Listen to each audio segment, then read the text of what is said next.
제 아내는 출산을 어렵게 했습니다. 좀 쉽게 애를 낳는 사람도 있지만 제 아내는 그렇지 않았습니다. 첫 아이 때는 산통을 무려 17시간을 했으니까요. 그렇게 힘들게 출산한 후에 아내가 제게 했던 말이 있습니다. 남자들은 죽었다 깨도 이 아픔을 몰라. 특별히 당신은 더 그래요. 아내는 지독한 산통을 겪으면서 자기 남편이 이 고통을 알 수 있을까라는 생각을 한 것 같습니다. 결론은 모른다라는 것이고, 그것이 고통의 순간에 그녀를 더 힘들고 외롭게 했던 모양입니다. 고통을 당할 때 우리는 하나님께서 내가 당하는 고통을 알기나 하시는지 궁금해합니다. 과연 그분은 내 고통을 아시는가? 일반적으로 세상의 신들은 인간의 고통과 무관한 존재들입니다. 사실 아무 상관이 없죠. 그러나 기독교의 하나님은 다릅니다. 그분은 우리의 고통을 직접 겪으셨고 따라서 아프다는 것이 무슨 의미인지 아십니다. 예수님을 보십시오. 그분이 이 땅에 오신 여러 이유가 있지만 그중 하나는 하나님이 어떤 분이신지를 보여주기 위해서입니다. 그런데 그 예수님을 보면 기독교의 하나님은 세상의 다른 어떤 신들과 달리 우리와 함께 고통당하신 분임을 알게 합니다. 예수님의 삶을 한번 보세요. 그분은 일생을 가난한 가운데 사셨습니다. 가장 가까운 제자에게 배반당하는 아픔을 겪었고 거짓 고소를 당하셨으며 잔인하게 고문을 받으셨죠. 그리고 부당하게 그지없는 처형을 당하셨는데 그것도 인간이 만든 가장 잔인한 사형틀이라는 십자가 위에서 참혹한 죽음을 죽으셨습니다. 복음서를 읽어보면 예수님께서 죽음을 앞두고 얼마나 두려워하며 힘들어하셨는지를 잘 볼 수 있습니다. 그분은 얼마나 힘드셨는지 심히 괴로워하시면서 내 마음이 고민하여 죽게 되었다라고 측근들에게 고백합니다. 왜 그러셨을까요? 그것은 그분이 단순히 십자가 위에서 육체적 고통을 당한 것에 대한 두려움이 아니었습니다. 물론 그 고통도 엄청나게 두려운 일이겠지만 말이죠. 아버지여 아버지여 어찌하여 나를 버리시나이까라는 십자가 위에서의 절규가 말해주듯이 그분은 영원토록 사랑해오던 그 아버지와 단절되는 영혼의 고통을 경험하셨습니다. 그것은 지옥의 경험이었죠. 그리고 하나님 아버지는 또 어떠했을까요? 그분은 영원 전부터 서로 사랑하던 당신의 귀한 아들이 지옥의 고통을 겪는 것을 지켜보셔야 했습니다. 그것은 세상의 그 어떤 부모도 겪어보지 못한 고통입니다. 그렇습니다. 하나님보다 더 깊은 고통을 경험한 존재는 없습니다. 그러므로 그분은 우리의 모든 고통을 직접 체험하신 분이며 우리의 고통을 아시는 분이십니다. 그뿐만이 아닙니다. 하나님은 우리의 고통을 아시며 더 나아가 우리의 고통 가운데 함께 하십니다. 성경에 보면 하나님에 대해 이런 놀라운 묘사가 있습니다. 이사야 선지자가 쓴 이사야서 43장 2절에 있는 말씀입니다. 내가 물 가운데로 건너갈 때 내가 너와 함께하고. 이 구절에 의하면 하나님은 단순히 우리와 함께 하시는 임마누엘 하나님에 그치지 않습니다. 그분은 물 가운데, 다시 말해서 우리의 고통 가운데 함께 하시는 하나님이십니다. 세상의 그 어떤 철학이나 종교도 이런 하나님에 대해 말하지 않습니다. 그러나 우리에겐 이런 신이 절실히 필요합니다. 왜냐하면 세상은 고통으로 가득 차 있기 때문입니다. 지금 자녀를 잃고 슬퍼하는 이 세상의 많은 부모에 대해 생각해 보십시오. 누가 그분들을 위로할 수 있을까요? 누가 그 애끓는 마음을 알겠습니까? 그러나 아무도 모른다 하더라도 하나님은 아십니다. 그분은 사랑하는 자녀를 잃는다는 것이 어떤 의미인지를 직접 경험하셨죠. 베스트셀러 작가인 오스 기니스는 고통 앞에 서다라는 자신의 책에서 아프리카 수단의 딩카족 이야기를 들려줍니다. 수단 정부가 후원하는 군인들에 의해 100여 명이 넘는 딩카족이 무참하게 살해당했습니다. 거리에는 죽음의 악취가 진동했고 토막난 시체가 아무렇게나 나뒹굴고 있었습니다. 죽지 않은 사람들은 어린아이까지 노예로 사로잡혀 갔습니다. 지프로 만든 오두막집은 화염에 휩싸였고 황폐함과 죽음이 온 마을을 뒤덮였다고 합니다. 침략자들이 잔혹한 흔적을 남기고 떠난 뒤에 살아남은 여자들 몇 명이 있었습니다. 그들의 남편들은 살해당했고 자녀들은 노예로 잡혀갔죠.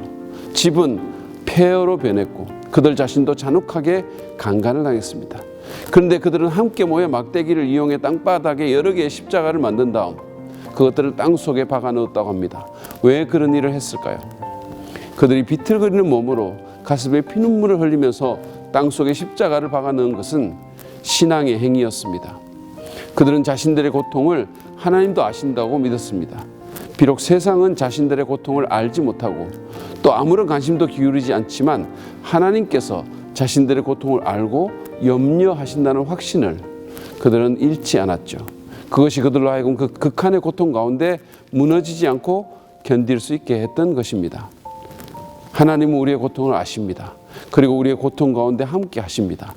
기독교 최초의 순교자인 스데반이 고통 가운데 죽어갈 때 하늘 문을 여시고 그와 함께 해주셨던 것처럼 말입니다. 루마니아 태생 미국의 유대계 작가 겸 교수인 엘리 위젤이라는 사람의 이야기입니다. 그는 노벨 평화상 수상자이기도 하죠. 위젤은 자신의 자전적인 소설 라이트에서 절대 악에 직면한 순간에도 하나님은 우리의 아픔을 아신다라고 고백하면서 아우슈비츠 감옥에서 겪었던 이야기를 전해줍니다.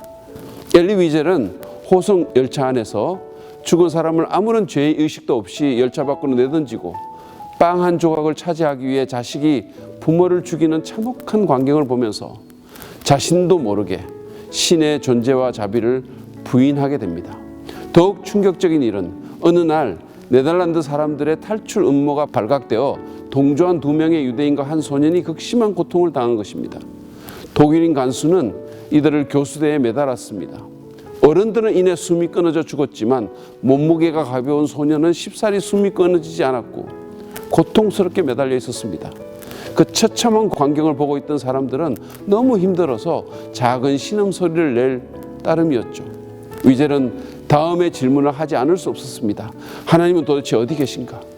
깊어가는 고통과 번민 속에 엘리 위젤은 자신 속에서 응답하는 음성을 듣게 됩니다. 하나님은 어디 계시냐고? 하나님은 여기에 계신다. 지금 저 교수대에 매달려 있다. 그렇습니다.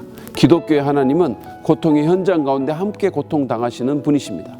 저 또한 제 개인적인 고통의 때에 함께 해주시는 하나님의 임재를 여러 번 경험하였습니다. 물론 내가 너무 힘들어서 마치 그 사실을 못 느낄 때도 있겠죠. 그러나 그렇다고 그분이 우리의 고통을 모른다거나 고통의 때에 부재하신다는 의미는 아닙니다. 기독교의 하나님은 그를 아무런 이유나 당위성이 없음에도 불구하고 우리를 위해 고통 속으로 들어오셔서 모든 고통을 경험하신 분이니까요. 십자가가 이를 증명합니다. 복음주의 최고의 작가인 필립 얀스가 자신의 역작인 내가 고통당할 때 하나님은 어디 계십니까? 에서 했던 말을 들어보시죠. 예수님이 이 땅에 오셔서 고통당하시고 죽으셨다는 사실이 우리의 삶에서 고통을 없애주진 않는다. 그러나 그것은 하나님께서 우리가 고통당할 때 가만히 앉아서 바라보기만 하시는 분이 아니라는 것을 보여준다. 그분은 우리들 중 하나처럼 되었다. 예수님 안에서 하나님은 인간의 고통에 대한 그분의 반응을 우리에게 아주 가까이에서 직접적으로 보여주셨다. 하나님과 고통에 대한 우리의 모든 질문은 예수님에 대해 우리가 알고 있는 것을 통해서 걸러져야 한다. 그렇습니다.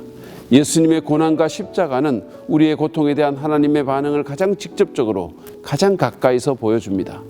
물론 사람들이 경험하는 개개의 고통이 존재하는 이유를 기독교가 일일이 댈 수는 없습니다.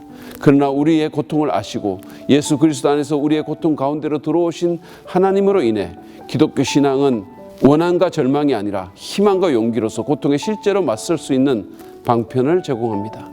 그러므로 고통 때문에 하나님과 멀어져야 하는 것이 아니라 우리는 오히려 고통 가운데 하나님께 나아가야 합니다. 그럴 때 우리는 우리의 고통 가운데 함께 하시는 그분의 임재를 경험할 수 있을 것입니다. 오늘은 여기까지 하겠습니다. 오늘 내용이 도움이 되셨다면 구독과 좋아요를 눌러주십시오. 대단히 감사합니다.